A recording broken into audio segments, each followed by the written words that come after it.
मैं संगीत रागी सर, मैं आपके पास आ रहा हूं। क्या आज की तारीख में क्या इसकी कोई पॉसिबिलिटी आपको लगती है? क्या ऐसा हो सकता है? क्योंकि इस पर चर्चा विमर्श तो पिछले कई दिनों से हो रहा है। कोई संगठन मांग करता है, कोई और मांग करता है कि हिंदू राष्ट्र घोषित कर देना चाहिए। क्या यह पॉसिबल है आज की तारीख में? देखिए, संघ का स्टैंडर्ड लाइन है कि भारत एक हिंदू राष्ट्र है। इसलिए भारत हिंदू राष्ट्र है क्योंकि बहुसंख्यक यहाँ का हिंदू है, भारत की सभ्यता हिंदू है, भारत की संस्कृति हिंदू है। इसलिए भारत हिंदू राष्ट्र है। उसकी प्रकृति हिंदू है, और प्रकृति हिंदू होने का मतलब है कि वो सभी को साथ ले सकता है। उसका चरित्र इस्लाम जैसा नहीं है, जो कि इस्लाम दूसरों को दुश्मन मानता है। नहीं दुश्मन मानता, उसकी चरित्र इस क्रिश्चियनिटी जैसी नहीं है। गलत बात मत कीजिए। जिसके लिए दूसरे धर्म जो है तो कीजिए, आप दुश्मन कहाँ मानता है भाई? एक सेकंड पहले इनको पूरे बोलने दीजिए, उसके बाद।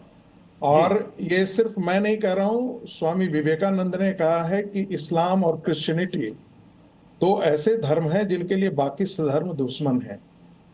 ये भी बात रविंद्रनाथ टैगोर ने कहा है, कलेक्टेड वर्क्स ऑफ रविन्द्रनाथ में हम पढ़ सकते हैं। लकुम दीनकुम वलिय दीन। और दुनिया में जहां जहां इस्लाम है, कुरान।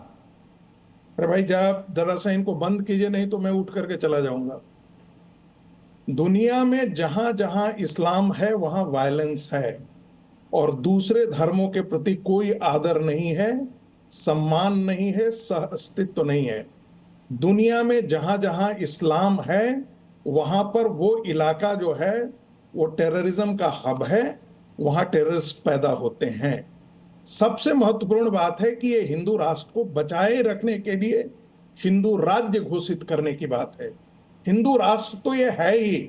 जैसे गुलाबों की वाटिका में यदि गुलाब बहुत ज्यादा है तो हम कहते हैं गुलाबों की वाटिका है, लेकिन यदि बबूल उग जाएंगे, यदि बांग्लादेशी मुसलमान आकर के और बबूल की तरह इस पूरे देश में छा जाएंगे और उनकी संख्या बढ़ जाएगी, तो फिर वो गुलाबों की वाटिका से वो बबूल की वाटिका हो जाएगी।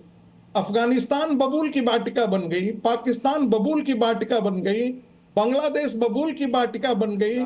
जो भी महजब कट्टरपंथी हैं ये बबूल की तरह हैं, और इनमें टॉलरेंस नाम की कोई चीज नहीं है। फिर इसलिए कहता हूं, बचाने की क्या आवश्यकता है? हिंदू राष्ट्र को बचाने की आवश्यकता है, और इसके लिए हिंदू राज्य घोषित करना ज्यादा जरूरी है। ये सावरकर जी भी कहते थे, लेकिन राष्ट्रीय स्वयंसेवक संघ इसे नहीं मानता है। राष्ट्रीय स्वयंसेवक संघ मानता है कि हमारे इतिहास में एक शिवाजी के समय हिंदू राज्य हुआ, उसके बाद कभी भी भारत की परंपरा में है ही नहीं। लेकिन जरूरी अब क्यों हो गया है? आप जाड़े में निपटने के लिए मंकी टोपी पहनते हैं, इसलिए पहनते हैं कि जाड़े से आप निपटना है।